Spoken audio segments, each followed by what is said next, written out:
창밖은 다시 회색빛이었다. 볼가 강 위로 낮게 들이운 구름은 금방이라도 차가운 비나 진눈깨비를 쏟아낼 듯 무거워 보였다. 엘레나 페트로브나는 낡은 소파에 앉아 뜨개질 바늘을 무릎 위에 올려놓은 채 멍하니 창밖을 응시했다. 야로슬라블의 가을은 짧고 스산했다.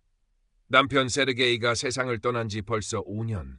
아이들은 모스크바와 상트페르부르크에서 각자의 삶을 꾸리느라 바빴다. 명절이나 생일에 걸려오는 전화와 가끔 손주들의 재롱을 담은 짧은 영상이 그녀의 적막한 일상에 잠시 색을 입히는 전부였다. 은퇴한 역사교사인 그녀에게 남은 것은 시간과 기억뿐이었다.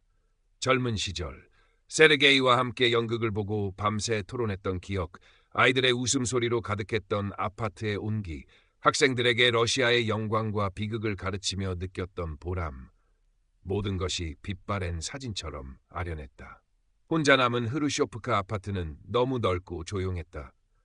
벽에 걸린 낡은 시계의 똑딱거리는 소리만이 그녀의 외로움을 헤아리는 듯했다.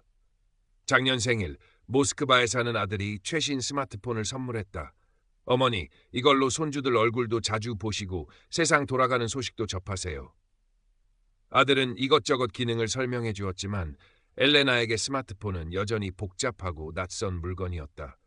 전화 걸고 받는 것, 손주가 보내준 사진을 보는 것 외에는 거의 사용하지 않았다. 그러다 무료함을 달래려 아들이 깔아준 오드노 클라스니키라는 소셜 네트워크 앱을 우연히 열어보게 되었다.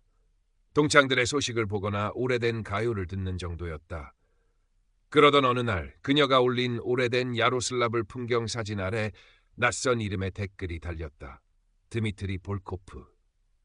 황혼에도 인생은 아름다울 수 있다는 것을 보여주는 사진이군요. 짧지만 따뜻함이 느껴지는 문장이었다. 엘레나는 잠시 망설이다가 감사합니다라고 짧게 답글을 달았다. 그게 시작이었다. 며칠 후 드미트리 볼코프에게서 개인 메시지가 도착했다. 엘레나 페트로브나 선생님, 안녕하세요. 선생님의 글과 사진에서 느껴지는 따뜻함에 용기를 내어 메시지를 드립니다. 자신을 터키에서 건설 사업을 하는 사업가라고 소개한 그는 몇 년 전 아내와 사별하고 외동딸은 캐나다에서 공부하고 있어 혼자 지낸다고 했다. 시베리아의 혹독한 추위 속에서 일하다가 지금은 따뜻한 곳에서 새로운 프로젝트를 진행 중이라고, 하지만 마음 한구석은 늘 허전하다고 덧붙였다. 엘레나는 조심스럽게 답장을 보냈다. 자신의 은퇴한 교사라는 신분과 남편과의 사별, 혼자 지내는 일상에 대해 짧게 이야기했다. 드미트리는 즉시 답장을 보내왔다. 그는 엘레나의 지성과 감수성을 칭찬하며 깊은 공감을 표했다. 선생님 같은 분과 대화할 수 있다니 저에게는 큰 행운입니다. 그의 말은 건조했던 엘레나의 마음에 단비처럼 스며들었다. 그날 이후 드미트리와의 메시지는 엘레나의 일상에서 가장 중요한 부분이 되었다. 그는 매일 아침 모스크바 시간으로 좋은 아침, 나의 여왕님이라는 메시지와 함께 해뜨는 사진이나 아름다운 풍경 사진을 보내왔다. 저녁에는 오늘 하루는 어떠셨나요?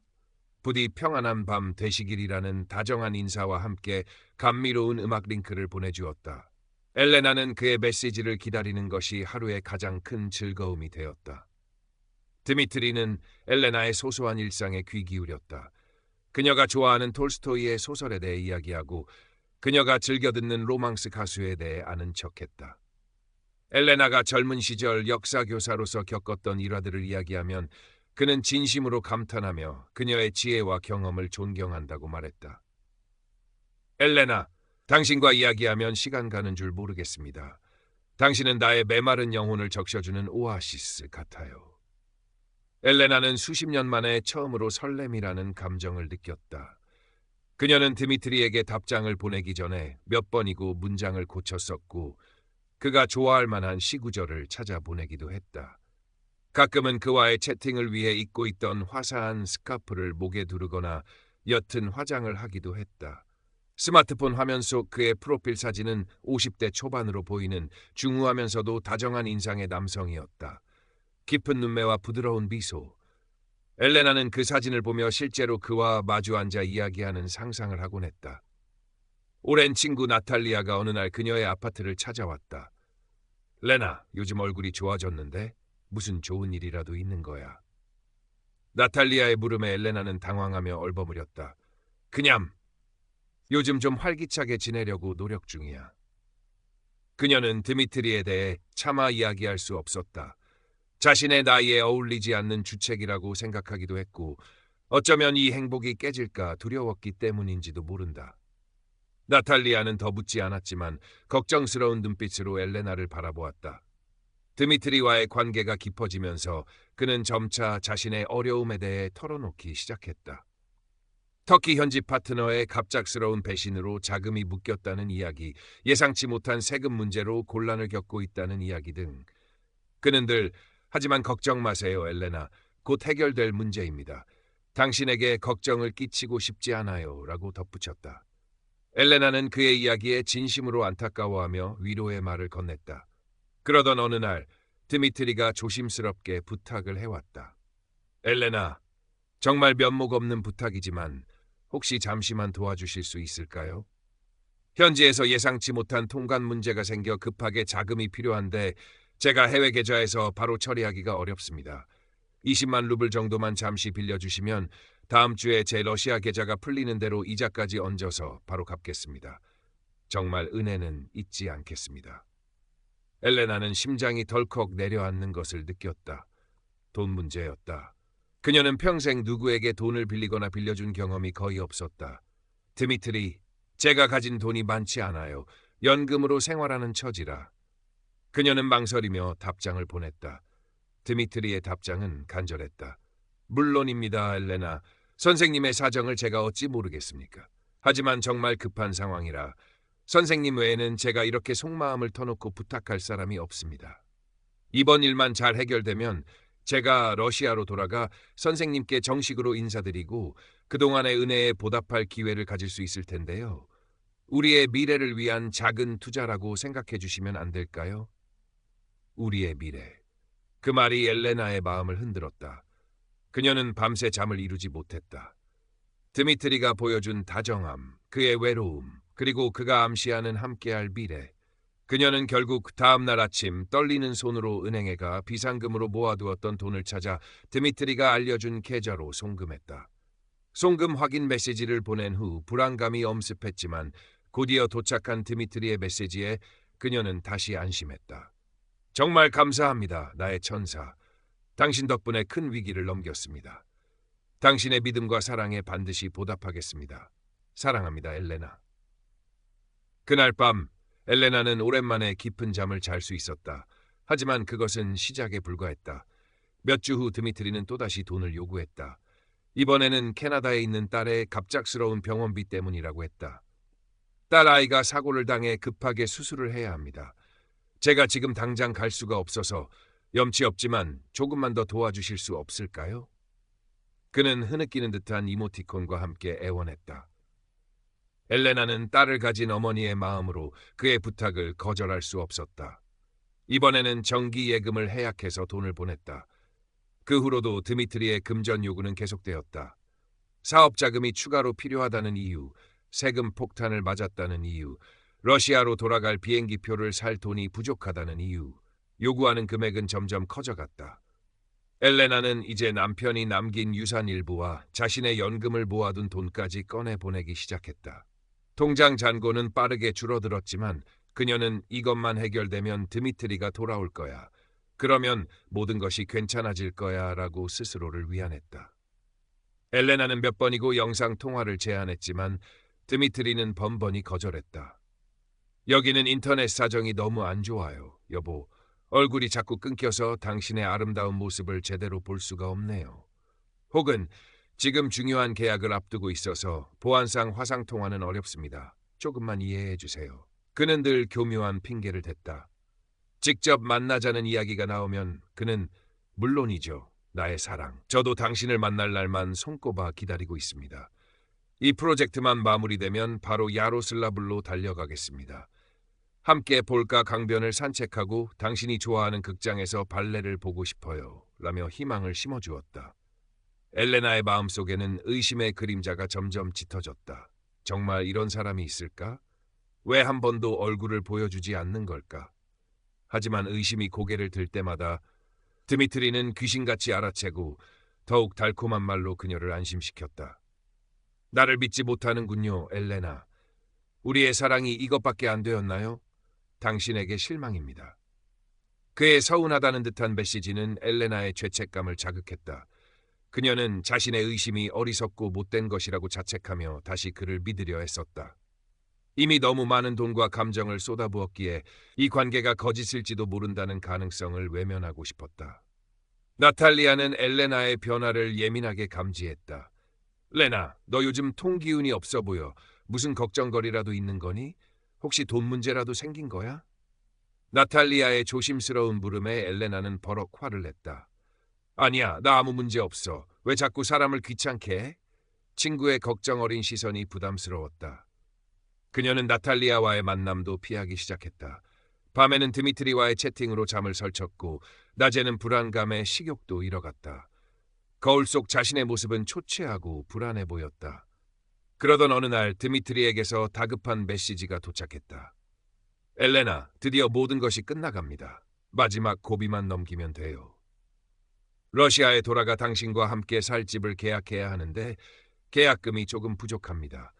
50만 루블만 더 보내주시면 다음 주에 모든 것을 정리하고 당신 곁으로 가겠습니다. 우리 함께 살 아늑한 집, 벌써부터 기대되지 않나요? 그는 마치 모든 것이 현실인 것처럼 구체적인 미래를 그렸다. 아파트 사진까지 보내왔다. 야로슬라블 시내가 내려다 보이는 햇살이 잘 드는 깨끗한 아파트였다. 50만 루블. 엘레나에게 남은 마지막 돈이었다.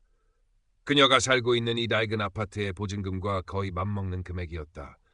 그녀는 극도의 불안감과 동시에 마지막 희망을 느꼈다.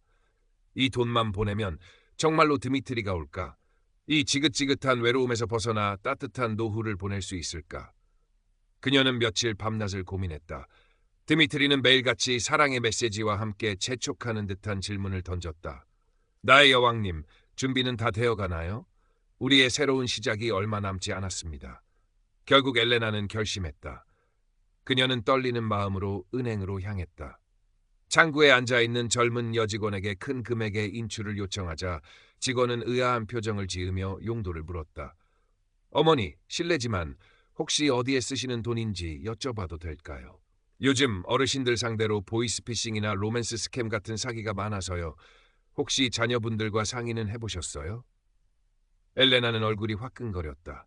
아니, 그런 거 아니에요. 그냥 개인적인 사정으로 필요한 돈입니다. 그녀는 강하게 부인했지만 직원의 걱정스러운 눈빛과 로맨스 스캠이라는 단어가 가슴에 큰 돌덩이처럼 내려앉는 것을 느꼈다. 혹시 나도? 불안감이 엄습했지만 애써 고개를 저었다. 아니야, 드미트리는 달라. 그는 진심이야. 그녀는 스스로를 다독이며 돈을 찾아 은행을 나섰다. 그 주 주말 모스크바에서 손녀딸 마샤가 잠시 할머니를 보러 왔다. 16살 소녀는 할머니의 스마트폰을 능숙하게 만지며 새로운 기능을 알려주었다. 그러다 우연히 엘레나가 저장해둔 드미트리의 사진을 보게 되었다. 어? 할머니, 이 아저씨 누구예요? 얼마 전에 드라마에서 악역으로 나왔던 배우인데 이름이 뭐였더라? 엘레나의 심장이 쿵 내려앉았다. 뭐라고? 배우라고. 그녀는 떨리는 목소리로 되물었다. 마샤는 고개를 갸웃거리며 스마트폰으로 무언가를 검색하기 시작했다. 맞다. 이 사람 세르게이 페트로프. 단역 전문 배우예요. 할머니, 이 사람 사진이 왜 할머니 폰에 있어요? 엘레나는 아무 말도 할 수 없었다. 손녀가 보여주는 화면 속에는 드미트리 볼코프와 똑같이 생긴 남자가 다른 이름으로 배우라는 직업으로 소개되어 있었다. 심지어 그가 출연했다는 드라마의 장면들까지 나왔다. 엘레나는 떨리는 손으로 마샤에게 부탁했다. 마샤, 그 드미트리 볼코프라는 이름으로도 한번 찾아봐 줄래? 마샤는 할머니의 심상치 않은 표정에 잠자코 검색을 했다. 그리고 잠시 후 안타까운 표정으로 엘레나를 바라보았다. 할머니, 이 이름으로는 이상한 사이트들만 나와요. 로맨스 스캠 경고 같은 거. 이 사람 사진 도용해서 사기치는 경우가 많다고. 모든 것이 무너져 내리는 것 같았다. 엘레나는 숨을 쉴 수가 없었다. 지난 몇 달간의 시간, 그가 속삭였던 달콤한 말들, 함께 꿈꿨던 미래, 그리고 그에게 보낸 돈, 모든 것이 거짓이었다. 철저한 기만이었다. 그녀는 스마트폰을 떨어뜨릴 뻔한 것을 간신히 붙잡았다. 눈앞이 캄캄해지고 다리가 후들거렸다. 엘레나는 마샤를 돌려보낸 후 멍하니 소파에 앉아 있었다. 배신감, 허탈감, 그리고 스스로에 대한 깊은 수치심이 온몸을 휘감았다. 내가 어쩌자고 내 늙은 주책이. 눈물이 뺨을 타고 흘러내렸다. 그녀는 마지막으로 드미트리에게 전화를 걸었다. 하지만 없는 번호라는 안내 음성만 흘러나왔다. 메시지를 보내도 답장은 없었다. 그의 프로필은 이미 사라지고 없었다. 그는 처음부터 존재하지 않는 사람이었다. 엘레나는 며칠 동안 식음을 전폐하고 방 안에 틀어박혀 있었다. 전화벨이 울려도 받지 않았고 창밖을 내다볼 기력조차 없었다. 잃어버린 돈보다 더 아픈 것은 산산조각 난 마음과 짓밟힌 신뢰였다. 자신의 외로움이 누군가에게는 그저 돈을 뜯어내기 위한 미끼였다는 사실이 참을 수 없이 비참했다. 보다 못한 나탈리아가 걱정이 되어 찾아왔다. 굳게 닫힌 문을 한참 두드린 끝에야 엘레나는 겨우 문을 열어주었다. 며칠 새 수척해진 친구의 모습에 나탈리아는 가슴이 아팠다. 그녀는 아무 말 없이 엘레나를 부엌 식탁에 앉히고 따뜻한 차를 끓여내왔다. 레나, 무슨 일이 있었는지 모르겠지만 내 잘못이 아니야. 세상에는 나쁜 사람들이 너무 많아. 나탈리아의 따뜻한 위로에 엘레나는 참았던 울음을 터뜨렸다. 그녀는 친구에게 모든 것을 털어놓았다. 드미트리와의 만남부터 마지막 사기까지, 자신의 어리석음과 외로움, 그리고 처절한 배신감까지 나탈리아는 조용히 엘레나의 이야기를 들어주며 함께 눈물을 흘렸다. 그놈이 나쁜 놈이지. 외로운 사람 마음 이용해서 사기치는 놈들은 천벌받아야 해. 레나, 너무 자책하지 마. 이제라도 알았으니 다행이야. 친구의 위로는 엘레나에게 작은 힘이 되었다. 시간이 약이라는 말처럼 엘레나의 상처는 천천히 아물기 시작했다. 물론 잃어버린 돈은 돌아오지 않았고 마음 깊은 곳의 상처는 쉽게 사라지지 않았다. 하지만 그녀는 더 이상 자신을 어리석었다고 자책하지 않았다. 교묘한 사기꾼의 수법과 자신의 깊은 외로움이 만들어낸 비극이었음을 받아들이기로 했다. 엘레나는 스마트폰을 예전처럼 뉴스나 날씨를 확인하는 용도로만 사용했다. 오드노클라스니키 앱은 삭제했다. 대신 그녀는 발코니의 작은 화분에 꽃을 심고 정성껏 물을 주기 시작했다. 먼지 쌓인 낡은 책장에서 톨스토이의 소설을 다시 꺼내 읽기도 했다. 나탈리아와 함께 볼가 강변을 산책하는 횟수도 늘었다. 말없이 강물의 흐름을 바라보거나 지나가는 유람선을 보며 소소한 이야기를 나누는 것만으로도 마음이 평온해졌다.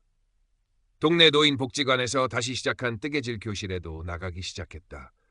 서툰 솜씨지만 한 코 한 코 스웨터를 뜨면서 잡념을 잊을 수 있었다.